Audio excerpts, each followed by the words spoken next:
Sahabat-sahabatku, teman-teman, saudariku rahimani wa rahimakumullah. Hari ini insya Allah kita akan belajar tentang penghuni-penghuni surga. Sebelumnya saya mau bertanya dulu nih ya. Siapa di sini yang pengen masuk surga? Acungkan tangan. Wah, semua ya. Kenapa Bu pengen masuk surga, Bu?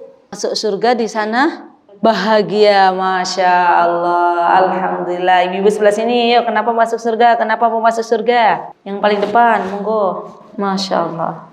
Tempat yang kekal, tidak ada rasa sedih di sana. Terus mau apa aja ada, didekatkan oleh Allah di sana. Kalau kita mau sesuatu tidak seperti di dunia. Ibu kalau mau buah rambutan di dunia misalnya, itu harus manek atau nyengget-nyengget ya Bu. Kalau di sana itu sebelum kita berbicara saja Allah tahu apa yang ada di dalam hati kita. Dan Allah akan hadirkan buah-buahan misalnya yang ada dalam hati kita. Subhanallah. Itulah gambaran sekilas tentang surga. Maka dari itu banyak di antara kita yang kalau kita beramal soleh tujuan kita adalah untuk mencari ridha Allah. Dan kalau Allah sudah ridha maka Allah akan memasukkan hamba-hambanya ini ke dalam surganya Allah Subhanahu wa ta'ala. Jadi tidak ada yang namanya pertentangan. Karena pernah ada yang bertanya kepada saya, seorang akhwat, seorang wanita, katanya kalau kita minta surganya Allah, kalau kita berdoa, beramal soleh, tujuannya adalah surganya Allah, berarti tidak ikhlas. Saya katakan surga itu adalah bonus yang Allah berikan ketika seorang hamba dia menjalankan perintah Allah Subhanahu wa ta'ala. Maka bagaimana caranya agar kita menjadi penghuni-penghuni surganya Allah? Yang pertama, kita harus menjadi manusia-manusia yang bertakwa kepada Allah Subhanahu wa ta'ala. Dan arti takwa itu, saudaraku, bukan hanya menjalankan perintah Allah dan menjauhi larangannya. Tapi arti takwa adalah anta'amala bi ta'atillah, menjalankan perintah Allah. Salat perintah Allah bukan? Puasa perintah Allah, Bu. Nggih. Menutup aurat perintah Allah. Nggih. Dengan ilmu ala nurin minallah. Ini ya harus kita ketahui. Belajar. Allah memerintahkan apa? Di mana letak ayatnya? Surat apa? Rasulullah SAW memerintahkan sesuatu, kira-kira hadisnya apa? Berarti disebut orang bertakwa kalau kita mau belajar. Dan poin yang ketiga, seseorang baru disebut sebagai orang yang bertakwa apabila dia mengharapkan ridha Allah Subhanahu wa ta'ala. Jadi 3 poin ini harus ada. Yang poin yang keempat, dia menjauhi larangan-larangan Allah. Jadi tahu nih Bu, kalau misalnya kita sebagai seorang wanita harus menjauhi yang namanya naudzubillah summa naudzubillah, namanya selingkuh, yang namanya perzinahan. Ya kita harus menjauhinya. Siapa yang mengatur, siapa yang melarang kita untuk menjauhi perzinahan, untuk menjauhi riba? Allah. Di mana Allah larang? Di dalam Al-Quran. Kita tahu ilmunya, kita tahu dalilnya. Karena yang namanya bertakwa, poin yang kelima, meninggalkan perintah, meninggalkan larangan Allah dengan ilmu. Berarti harus sering-sering datang ke majelis ilmu dan takut akan azab yang Allah sediakan. Bu, termasuk di antara azab Allah kalau Allah sudah murka. Allah dengan gampangnya akan membolak-balikkan bumi yang kita pijak ini, diangkat ke atas ya, kemudian dikembalikan lagi ke muka bumi ya. Pernah terjadi dalam kisahnya kaum Nabi Lut. Ketika kaum Nabi Lut mereka bermaksiat kepada Allah dengan melakukan yang namanya sodomi, maka Allah murka. Apa yang Allah lakukan? Allah angkat kampungnya kaum Nabi Lut, diangkat ke atas, kemudian Allah kembalikan lagi, Allah jungkir balikan, dan manusia-manusia atau kaumnya Nabi Lut ketika itu bergelimpangan meninggal dunia. Jadi ngeri kalau adab Allah itu sudah disegerakan di dunia. Adab Allah itu kalau sudah disegerakan di dunia, kita tidak bisa lagi ngapa-ngapain. Adab Allah itu sangat pedih. Baru kemarin kejadian Semeru ya Bu ya. Coba kalau ibu-ibu tanya korban sana, rasa yang namanya wedus, wedus gembel, awan panas. Kalau kena tangan itu panas enggak? Panas. Dan itu baru awan panas, belum apinya. Sedangkan kalau orang-orang yang dia melanggar perintah Allah tanpa ada rasa takut kepada Allah, termasuk nih kita para wanita, dengan mudahnya membuka aurat kita, pakai jilbab hanya kalau mau berangkat ke pasar misalnya. Padahal dia sebagai seorang muslimah, kalau di rumah ya atau keluar nyemur pakaian di luar di teras nggak pakai jilbab, itu sudah melanggar perintah Allah. Karena yang namanya teras itu mondar-mandir orang-orang, ya kan? Kita nggak bisa menjamin kan? Ada orang-orang yang bukan mahram kita. Dan kita pakai, ya. Kenapa? Karena menutup aurat itu adalah perintah Allah. Dan ketika kita membuka aurat berarti melanggar perintah Allah. Maka hati-hati ya teman-teman, terutama kita nih para wanita. Hendaklah yang namanya menutup aurat itu benar-benar diperhatikan. Karena ketika kita bermudah-mudahan dalam membuka aurat kita, maka Allah Subhanahu wa ta'ala akan memberikan peringatan-peringatan. Jadi yang namanya pakai jilbab itu teman-teman, ibu-ibu semuanya, bukan hanya kalau mau pergi ke masjid, bukan hanya kalau mau pergi ke pasar, bukan hanya kalau mau pergi ke sekolah anak-anak, tapi kalau kita keluar rumah walaupun ke tetangga, gak hanya dasteran. Ya, kalau di Jogja ya masih banyak ya ibu-ibu, beliau memakai jilbab kalau ke pasar, kalau mengantarkan anak sekolah, tapi kalau ke rumah tetangganya terbang jilbabnya. Kalau nyemur pakaian terbang jilbabnya. Ya. Dan ini hati-hati, kita mau surganya Allah. Kalau kita mau surganya Allah, menjadi penghuni surganya Allah, artinya kita harus benar-benar menjalankan perintah Allah dan menjauhi larangan Allah dengan ilmu dan mengharapkan sesuatu yang ada di sisi Allah Subhanahu wa ta'ala. Itu yang berapa? Yang pertama. Yang kedua, ya, wanita-wanita penghuni surga adalah wanita-wanita yang dia taat kepada suaminya. Masya Allah. Di sini yang punya suami siapa? Acungkan tangan yang sudah punya suami. Masya Allah, Masya Allah, Alhamdulillah. Sebelum bab ini saya mau bercerita sedikit tentang aurat tadi ya. Jadi dulu ada zaman Rasulullah SAW. Ini penting untuk kita jadikan ibrah. Seorang wanita masih hidup orangnya, Rasulullah SAW sudah menyebut-nyebut dia adalah wanita penghuni surga, calon penghuni surga karena kesabarannya. Jadi bu, kisahnya itu ada seorang wanita di zaman Rasulullah SAW diberikan oleh Allah sebuah penyakit namanya epilepsi, ayan ya namanya ya.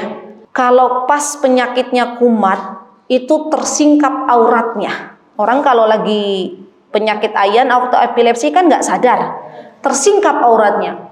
Maka dia mendatangi Rasulullah SAW dan berkata kepada Nabi kita Muhammad SAW, ya Rasulullah, tolong doakan aku, tolong doakan saya. Ya, kata Rasulullah SAW, engkau hanya ada dua pilihan, bersabar atas apa yang telah Allah berikan kepadamu dengan ujian penyakit epilepsi ini, atau ya, ketika engkau bersabar engkau dapatkan surganya Allah, atau aku doakan engkau agar Allah menyembuhkanmu, maka Allah akan menyembuhkanmu.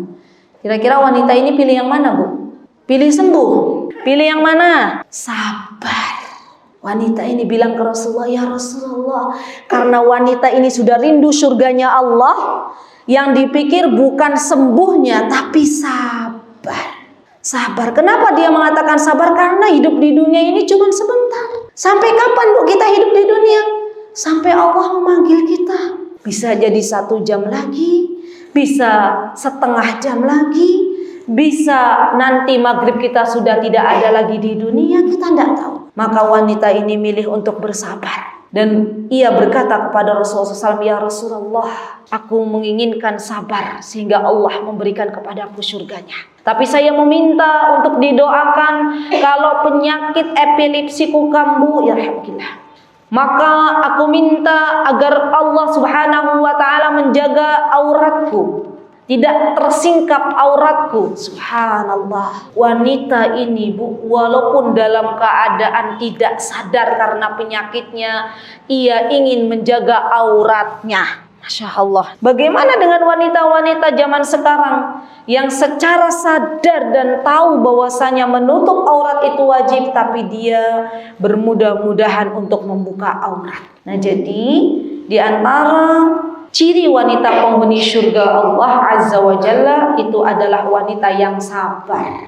Jadi yang pertama tadi bertakwa, yang kedua adalah sabar. Masya Allah, sabar ini kalau kita berbicara lewat lisan mungkin mudah untuk diucapkan. Tapi kalau misalnya kita setiap hari ketemu dengan permasalahan yang ada, maka sabar ini harus dijadikan sebagai bekal atau senjata utama di dalam menjalankan kehidupan. Contohnya seorang ibu ketemu anak-anak ya, itu harus dituntut dengan sabar enggak?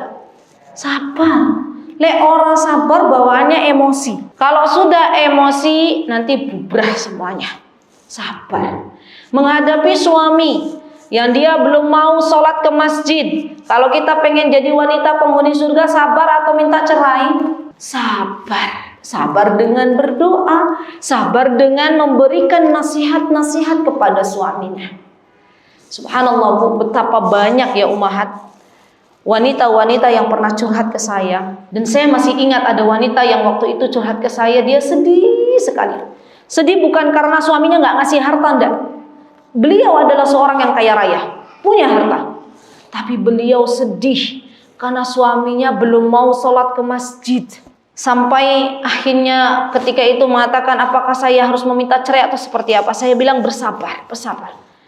Kemudian wanita ini rajin saum, minta izin kepada suaminya, diizinkan saum. Kemudian sholat malam, berdoa untuk suaminya. Masya Allah, belum 1 tahun Allah ijabah doanya. Suaminya dilembutkan hatinya oleh Allah dan mau untuk sholat ke masjid. Subhanallah. Maka wanita-wanita penghuni surganya Allah adalah wanita-wanita yang sabar. Dan sabar itu, Bu, kalau kita tengoknya terbagi menjadi 3. Yang pertama, sabar di dalam menjalankan ketaatan kepada Allah. Termasuk di dalamnya misalnya Allah menyuruh kita tadi balik lagi untuk menutup aurat misalnya. Walaupun udara sangat panas di luar sana, kalau ada seorang wanita yang dia benar-benar sabar dalam menutup auratnya dan hanya mengharapkan wajah Allah, panas terik matahari tidak menjadi masalah. Yang penting dia bisa bersabar atas perintah Allah Subhanahu wa ta'ala. Yang kedua, sabar dalam menjauhi maksiat. Ini juga penting. Subhanallah, godaan di zaman sekarang itu begitu banyak. Di depan mata kita itu banyak sekali godaan-godaan yang luar biasa. Contoh misalnya nih, Bu, misal ibu-ibu sadian teng pasar biasanya ya, datang seorang rentenir nawarin modal. Bu, mau utang boten? Nyenengan utang 500.000 nambah modalmu bayar balik 525.000 nanti. Ini godaan enggak, Bu? Kalau 500.000 kekecilan ya, 1 juta deh. Mau nggak modal 1 juta kata rentenirnya? Nanti boleh nyicil tapi jumlahnya nggak 1 juta. Jumlahnya 1.010.000. Kan kecil banget tuh 10.000. Kira-kira banyak nggak ibu-ibu yang tergoda dengan ini, Bu? Nambah modal, mau bayar 1 juta modal diberikan, nanti bayarnya 1.010.000. Kira-kira banyak yang tertarik mboten, Bu? Banyak. Tapi tidak tahu kalau itu ternyata bermaksiat kepada Allah, masuk dalam jurang riba. Dan ini banyak sekali teman-teman yang terjadi di tempat kita di Indonesia Raya yang tercinta ini. Tergoda dengan sesuatu yang mana kita tahu itu adalah bermaksiat kepada Allah. Kalau sampai sudah jatuh ke dalam dunia riba, maka Allah mengumumkan peperangan antara dia dengan Allah Subhanahu wa ta'ala. Hartanya boten barokah. Yang ketiga, sabar dalam menghadapi takdir Allah Subhanahu wa ta'ala. Dan ini juga berat ya teman-teman. Saya tuh punya jamaah di Madiun. Itu ada seorang ibu ditakdirkan oleh Allah memiliki anak. Jadi baru bisa jalan tuh anaknya usia 14 tahun. Dari kecil ibu itu gendong sampai usia 10 tahun, 12 tahun digendong kemana-mana. Berat nggak kira-kira? Berat. Tapi beliau bersabar. Kalau ketemu sama saya tuh beliau senyum. Kemudian beliau mengatakan, gimana kabarnya? Kalau ketemu saya, alhamdulillah, gimana kabar putranya? Alhamdulillah, itu surgaku, itu surgaku. Beliau menghibur dirinya. Itu surga, itu Allah tuh sudah sediakan surga di situ. Masya Allah. Dia sabar banget, Bu. Benar-benar menerima takdir Allah. Beliau tidak pernah bilang begini, kenapa Allah berikan kepada teman saya anak-anak yang sehat, tapi kepada saya, beliau senang, bahagia. Dan beliau mengatakan, saya tuh berterima kasih, saya bersyukur kepada Allah atas takdir yang Allah berikan. Dan beliau bersabar dalam menghadapi hari-harinya bersama putranya, Masya Allah. Ya, ini contoh di antara contoh sabar dalam takdir Allah Subhanahu wa Ta'ala. Kemudian poin yang ketiga adalah poin di mana seorang wanita dia mentaati suaminya. Dan kaidah berlaku bahwasanya seorang istri dia mentaati suaminya dalam keadaan yang ma'ruf. Kaidah berlaku tidak ada ketaatan kepada seorang makhluk walaupun itu kepada suaminya kalau suaminya memerintahkan sesuatu yang bermaksiat kepada Allah. Misalnya suaminya menyuruh ibu untuk lepas jilbab. Kira-kira kita nurut nggak tadi? Nggak mau. Lagi bulan Ramadan, suaminya bilang, boten usah puasa bu, nggak haid, nggak nifas. Kira-kira kita bukan apa boten? Lagi bulan puasa Ramadan, suaminya nyuruh untuk berbuka, padahal wanitanya nggak nifas, nggak haid, buka nggak? Boten, karena wajib. Suaminya menyuruh untuk pakai make up atau make up, dandan. Terus masuk waktu sholat kata suaminya, bu eman-eman make upnya kemarin baru beli, terus baru dipakai sejam yang lalu rontok gitu ya make upnya, hilang. Padahal sudah masuk waktu sholat. Kira-kira kita mau menuruti perintah suami atau perintah Allah? Jadi taat kepada suami kita, kaidahnya mentaati semua apa yang beliau sampaikan kepada kita dalam rangka bukan dalam rangka bermaksiat kepada Allah.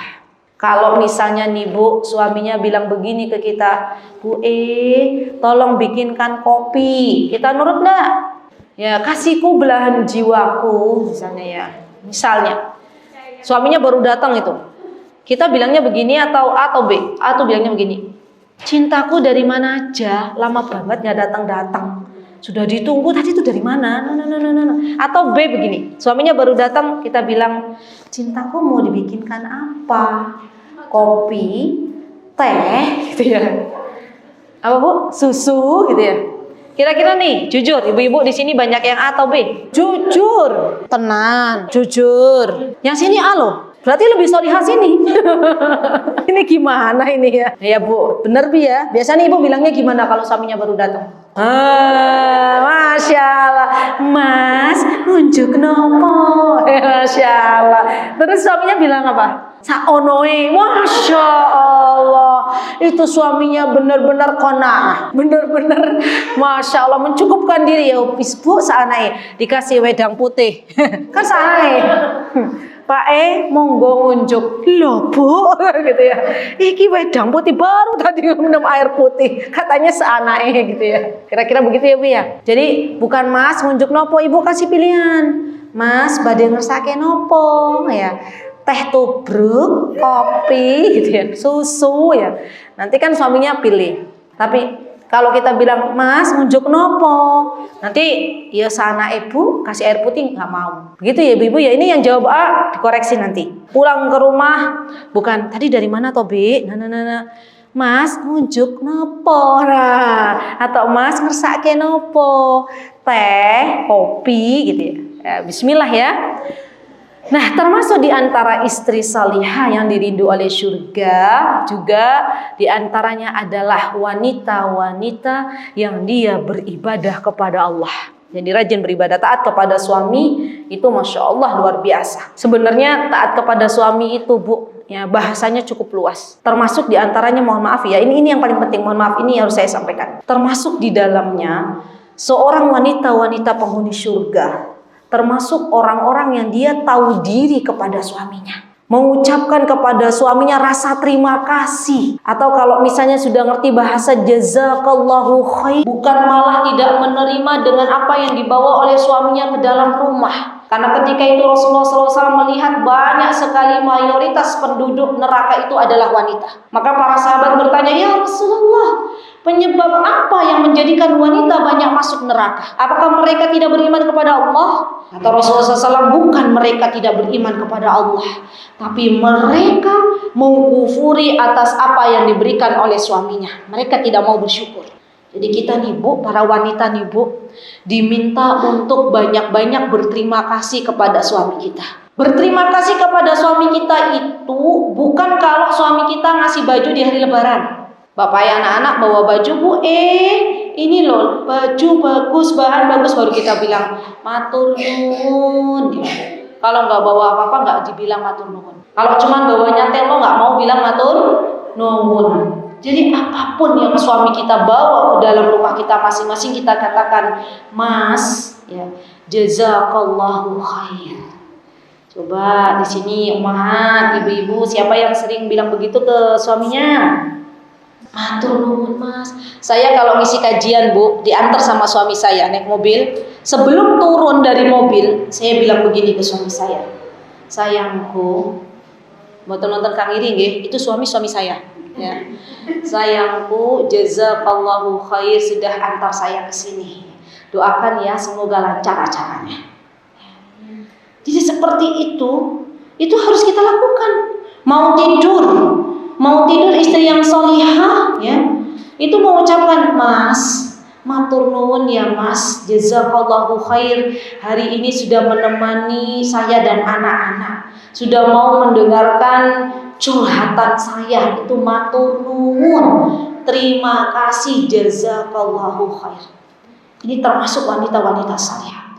Dan termasuk wanita salihah, penghuni surga Allah Azza wa Jalla adalah istri yang apabila dia bersengketa dengan suaminya. Yang namanya pernikahan kan gak mulus-mulus terus ya Bu. Saya mau kasih hadiah yang sudah menikah lebih dari 20 tahun gak pernah cekcok sama suaminya, acungkan tangan.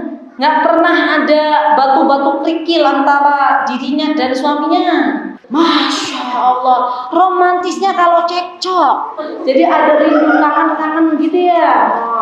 Jadi kalau ada di dalam suami istri itu rasa misalnya ada perbedaan sehingga menyebabkan cekcok atau kerikil-kerikil ya, yang namanya keluarga ya Bu ya.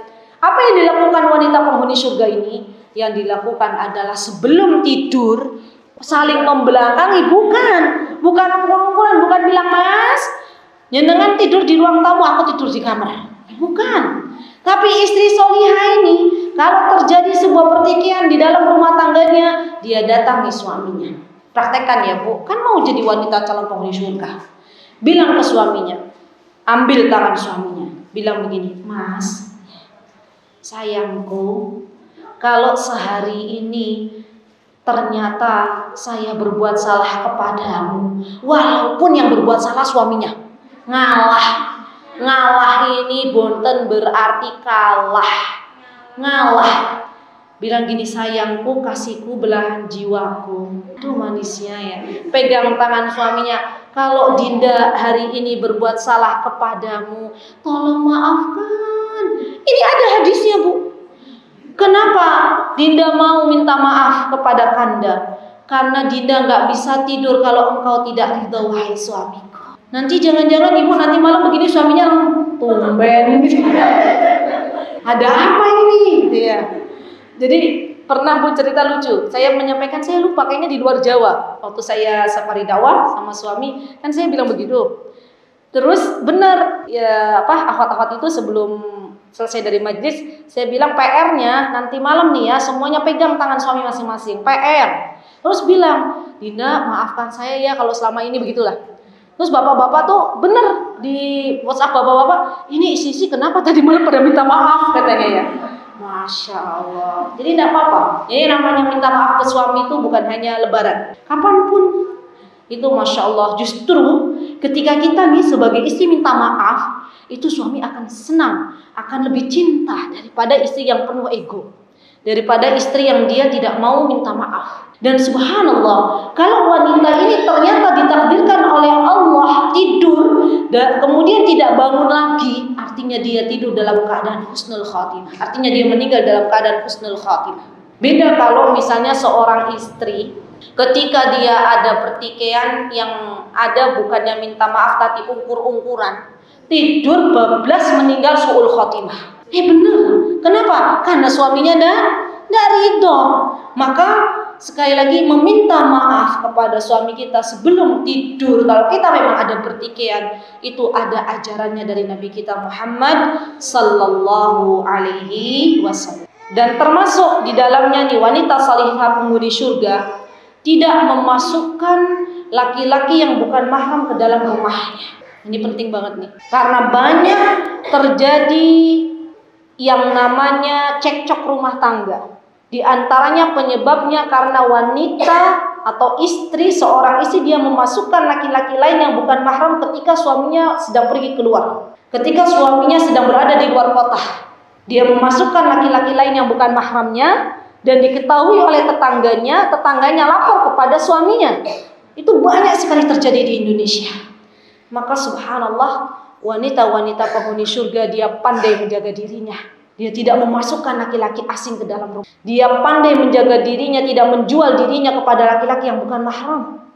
Dan ini butuh kesabaran, butuh kesetiaan. Maka dari itu nanti kelak bagi wanita-wanita, ini kata Rasulullah SAW, idza shallatil mar'atu khamsaha. Kalau ada wanita yang dia salat 5 waktu, Rasulullah tidak mengatakan kalau dia salat sunnah. Kenapa? Karena bagi wanita ya, salat sunnah itu adalah perkara yang boleh dilakukan setelah dia melewati kewajiban. Maka Rasulullah menekankan idza shallatil mar'atu khamsaha. Kalau wanita dia salat 5 waktu, dijaga 5 waktunya, subuhnya, duhurnya, asarnya, maghribnya, isyanya dijaga. Wa shamat syahraha, dan dia puasa di bulan Ramadan. Yang ketiga adalah wa hafizat farjaha, dia menjaga kemaluannya, ya tidak selingkuh, tidak memasukkan laki-laki asing ke dalam rumahnya dan berzina, naudzubillah summa naudzubillah. Dan yang keempat wa ata'at ba'laha, dan yang keempat dia mentaati suaminya. Maka besok wanita-wanita yang seperti ini waqila laha, maka akan dikatakan kepada wanita ini udkhuli ilal jannati min ayyi abwabi syi'ti. Kata Allah, Bu, kalau 4 syarat ini sudah dilakukan oleh wanita dunia, maka kata Allah Subhanahu wa taala, masuklah ke dalam pintu surga dari pintu manapun, masuklah ke dalam surgaku dari pintu manapun yang kamu kehendaki. Allahu Akbar. Mau, Bu? Jujur, dari keempat syarat itu yang paling berat mana? 1, 2, 3, 4 yang paling berat. Alhamdulillah. Jadi dicatat poin-poinnya. Sebenarnya masih ada, tapi waktunya tidak cukup. Insyaallah nanti kita lanjutkan di pertemuan yang akan datang. Barakallahu fiikum jami'an. Jika ada yang benar datangnya dari Allah Subhanahu wa taala, jika ada yang salah datangnya dari saya pribadi, saya mohon maaf. Yang sebesar-besarnya mohon dibukakan pintu maaf. Aqulu qouli hadza wastaghfirullah li wa lakum wa akhiru da'wana alhamdulillahi rabbil alamin. Wassalamualaikum warahmatullahi wabarakatuh.